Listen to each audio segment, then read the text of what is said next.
Itu redaksi hadisnya. Jadi salat suruh atau salat isyraq ya, itu dilakukan di masjid. Ada yang berpendapat bagi perempuan ya, bagi perempuan, kalau ibu-ibu, bagi perempuan diperbolehkan mereka untuk melakukannya di rumah dengan catatan dia tetap berada di musallanya. Ya, ibu-ibu salat subuh, karena ibu-ibu kan salat wajibnya lebih baik di mana? Di rumahnya. Maka dia dulu habis salat subuh dengan berbagai macam kegiatan, ya. Ketika syuruk itu tiba, ia melaksanakan salat 2 rakaat. Oke. Ini yang pertama. Yang kedua, jadi mungkin jawaban bisa 4 ini Pak ya. Di dalam hadis itu tidak disebutkan nama syuruk atau isyraq.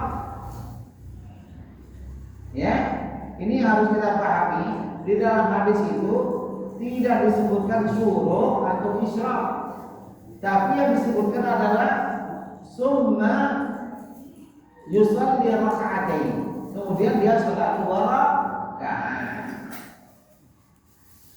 Nah, 2 rakaat inilah karena kata para ulama memahami hadis Nabi salat setelah waktu matahari terbit ya, sehingga memunculkan beberapa pendapat ya.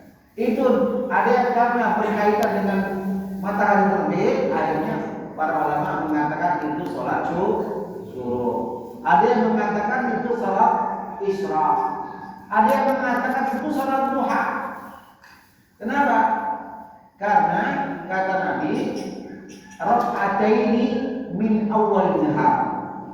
2 rakaat di awal pagi. Nah, ini kan masih multi tafsir, ya kan? Yang tadi masih multi tafsir, ini juga kenapa? Karena hanya demikian hadisnya bukan hadis qat'i, bukan hadis yang pasti, tapi hadis yang masih memerlukan beberapa penafsiran. Maka kalau jam 12, jam 6 lewat 12 menit kalau kita sholat, itu bisa terhitung kata para ulama sholat duha, bisa juga terhitung sholat subuh. Jadi sekali lagi, selama ini belum kami dapatkan ada redaksi hadis yang mengatakan itu sholat subuh atau sholat isyraq. Pokoknya sholat 2 rakaat ketika matahari beberapa menit terbit. Nah, kalau mau dinamakan itu terserah, karena para ulama juga menyebutkan namanya sholat syuruk atau isyraq. Oke. Ini yang kedua. Yang ketiga, ya. Di dalam hadis itu kita pahami bahwa matahari meninggi. Nah, jadi kata para ulama, ketika matahari sudah terbit, jangan langsung sholat. Memang benar, karena waktu dilarang sholat itu adalah ketika matahari terbit, ketika matahari tergelincir, ketika matahari terbenam. Pas dia terbenam, makanya maghrib itu kan setelah beberapa menit matahari terbenam. Nah, agar kita bisa selamat dari 3 waktu larangan tadi, maka ditunggulah beberapa menit. Kan beberapa menit itu ada 3, kan namanya beberapa menit. Ada 5, ada 7, ada yang mengatakan bahkan sampai 15 menit. Ya. Atau pokoknya sesempat kita. Nah, akhirnya dengan hal yang demikian kita bisa selamat dari larangan sholat di 3 waktu yang terlarang. Oke, ini yang ketiga. Yang keempat, ya, ada ketentuan. Uji Rasulullah, summa yajlisu, kemudian dia duduk. Jadi sudah salat subuh tadi, Pak, kita duduk berzikir, membaca Al-Quran, ya.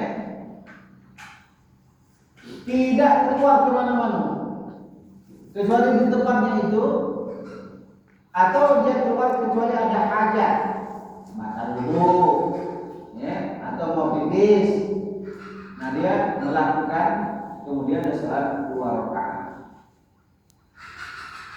Nah inilah yang para sahabat kemudian mereka baru keluar dari masjid itu setelah mereka melakukan 2 rakaat ini. Ya. Jadi para sahabat melakukan 2 rakaat ini tanpa mereka menyebut lagi-lagi nama syuruk atau isra. Tambahannya yang kelima, kata Rasulullah Sallallahu Alaihi Wasallam, ya, mulailah hari kamu dengan 2 rakaat. Nah ini hadisnya. Mulailah hari kamu dengan 2 rakaat di pagi hari. Lagi-lagi multi tafsir pula, ya. Ada yang mengatakan sholat duha, ada yang mengatakan sholat mutlak, ada yang mengatakan sholat subuh. Mulailah kata Rasulullah hari-hari kamu dengan 2 rakaat. Nah ini. Kemudian ada hadis lagi yang kira-kira mirip seperti ini. Kata para sahabat, Rasulullah itu, ya, beliau tidak meninggalkan masjid kecuali beliau sudah selesai melaksanakan 2 rakaat. Nah ini yang kayak kita mungkin nanti kita lakukan. Beliau tidak meninggalkan masjid kecuali salat 2 rakaat. Maka kata Rasulullah Sallallahu Alaihi Wasallam, barang siapa melakukan salat 2 rakaat itu, ya, seakan-akan dia telah melaksanakan umroh atau haji sempurna. Nah, jadi bagi kita Pak, ya, tidak masalah penamaannya. Monggo menamakan isyraq atau salat subuh, ya, sebagaimana para ulama menyebutkannya di dalam beberapa kitab. Atau kalau kita mengatakan itu salat duha, monggo silakan, memang ada pengertiannya, ya. Atau orang itu mengatakan salat mutlak, ada penjelasan ulama, sehingga kita agak kekeh kata orang Sundanya dengan pendapat yang kita sebutkan tadi. Nah jadi dalil itu Pak ada namanya qat'iyyus subut. Jadi ayat Al-Quran itu namanya qat'iyyus subut, pasti. Ya. Hadis mutawatir, qat'iyyus subut, pastilah hukumnya. Hadis sahih, pastilah hukumnya dan namanya. Ada dalil yang kedua disebutnya dhanniyyus subut, masih memerlukan tafsiran. Dan contoh, biar kita tak keliru di dalam memahaminya. Sholat tarawih. Ini contoh nih Pak, sholat tarawih. Kenapa sholat tarawih ini masih ada yang beberapa penafsiran? Uji Aisyah radhiyallahu anha, aku melihat Nabi kalau sholat tarawih itu 4.